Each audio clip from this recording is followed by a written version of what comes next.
ನಾನಿವತ್ತು ಹೆಸರು ಕಾಳಿನ ದೋಸೆ ಮಾಡ್ತಾ ಇದ್ದೀನಿ. ನಾರ್ಮಲಾಗಿ ಹೆಸರು ಕಾಳನ್ನ ಅಕ್ಕಿನ ನೆನೆಸಿಟ್ಕೊಂಡು ಅದನ್ನು ರುಬ್ಬಿ ದೋಸೆ ಮಾಡ್ಕೊತೀವಿ. ಬಟ್ ನಾನಿವತ್ತು ಸ್ವಲ್ಪ ಡಿಫ್ರೆಂಟಾಗಿ ಮಾಡ್ತಾ ಇದ್ದೀನಿ. ಹೆಸರು ಕಾಳನ್ನ ಮೊಳಕೆ ಕಟ್ಕೊಂಡು ಅದನ್ನು ನಾನು ಈ ದೋಸೆಗೆ ಯೂಸ್ ಮಾಡ್ತಾ ಇದ್ದೀನಿ. 1 ಕಪ್ ಅಕ್ಕಿಗೆ 1 ಕಪ್ ಹೆಸರು ಕಾಳನ್ನ ತೊಗೊಳ್ಳಿ. ಆ ಹೆಸರು ಕಾಳನ್ನ ನೀರಲ್ಲಿ ತೊಳೆದು ನೆನೆಸಿಟ್ಕೊಂಡು ಮೊಳಕೆ ಕಟ್ಟಿ ಎತ್ತಿಟ್ಕೊಳ್ಳಿ.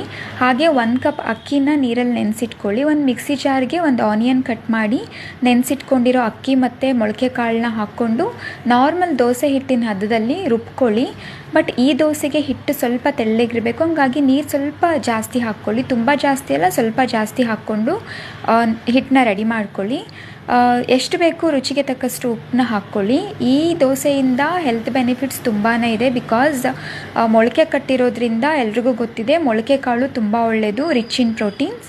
ಆ್ಯಂಡ್ ಆಲ್ಸೋ ಇನ್ ಕೇಸ್ ನೀವೇನಾದರೂ ಈ ದೋಸೆನ ಚಿಕ್ಕ ಮಕ್ಕಳಿಗೆ ಹಾಕ್ಕೊಡ್ತಾ ಇದ್ದೀರಾ ಅನ್ನೋ ಹಾಗಿದ್ರೆ 1 ಕ್ಯಾರೆಟ್ನ ಗ್ರೇಟ್ ಮಾಡಿ ಅದನ್ನು ಹಿಟ್ಟಿಗೆ ಮಿಕ್ಸ್ ಮಾಡಿ ಅದಾದಮೇಲೆ ದೋಸೆ ಹಾಕ್ಕೊಡಿ. ಸೊ ಇದರಿಂದ ಟೇಸ್ಟು ಕೂಡ ಚೆನ್ನಾಗಿರುತ್ತೆ, ಹಾಗೆ ಹೆಲ್ತಿಗೆ ತುಂಬ ಬೆನಿಫಿಟ್ಸ್ ಇರುತ್ತೆ. ಈ ಹಿಟ್ಟನ್ನ ನಾರ್ಮಲ್ ದೋಸೆ ಹಿಟ್ಟಿನ ಥರ ಫರ್ಮೆಂಟ್ ಮಾಡಿ ಅದಾದಮೇಲೆ ಹಾಕ್ಕೋಬೇಕು ಅಂತ ಏನಿಲ್ಲ. ಹಿಟ್ಟನ್ನ ರುಬ್ಬಿ ತಕ್ಷಣವೇ ಇಮಿಡಿಯೇಟಾಗಿ ನೀವು ದೋಸೆ ಹಾಕ್ಕೊಬೋದು. ತುಂಬ ಅಂದರೆ ತುಂಬ ಚೆನ್ನಾಗಿರುತ್ತೆ. ಎಲ್ಲರೂ ಟ್ರೈ ಮಾಡಿ ಕಮೆಂಟ್ ಮಾಡಿ ಹೇಳಿ ನನಗೆ ಹೇಗಿದೆ ಅಂತ. Thank you.